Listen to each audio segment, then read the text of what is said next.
പള്ളിയല്ല, Kattachira Vellappally Natesan engineering കോളേജിന്റെ പ്രവേശന കവാടമാണ്. College ആരംഭിച്ച കാലം മുതൽ വെള്ളിയാഴ്ച പള്ളിയിൽ പോകാൻ കുട്ടികൾ ആവശ്യമുന്നയിക്കുകയാണ്.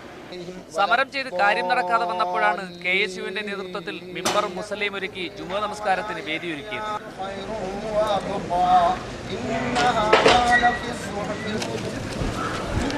അഹമ്മദ് കബീർ മൗലവി കുത്തുബയ്ക്കും നമസ്കാരത്തിനും നേതൃത്വം നൽകി. കോളേജ് കുട്ടികളടക്കം 100ഓളം പേർ നമസ്കാരത്തിൽ പങ്കെടുത്തു. കോളേജ് മാനേജ്മെന്റിന്റെ നിലപാടിനെ ചോദ്യം ചെയ്താൽ ആക്രമിക്കുക, അനിയന്ത്രിതമായി ക്ലാസ് നടത്തുക തുടങ്ങിയ പീഡനങ്ങൾക്കെതിരെയാണ് കുട്ടികളുടെ സമരം. പള്ളിയിൽ പോകാൻ അനുവാദം ചോദിച്ച വിദ്യാർത്ഥികളെ വർഗീയമായി അപമാനിച്ചതായും പരാതിയുണ്ട്. SFIയുടെ ഇടപെടലിൽ സമരം ഒത്തുതീർന്നെന്ന് അവകാശപ്പെട്ടിരുന്നു. എന്നാൽ പ്രശ്നം പരിഹരിച്ചില്ലെന്നാണ് KSU സമരത്തിലൂടെ വ്യക്തമാക്കിയിരിക്കുന്നത്. U Shaiju, media 1, Alappuzha.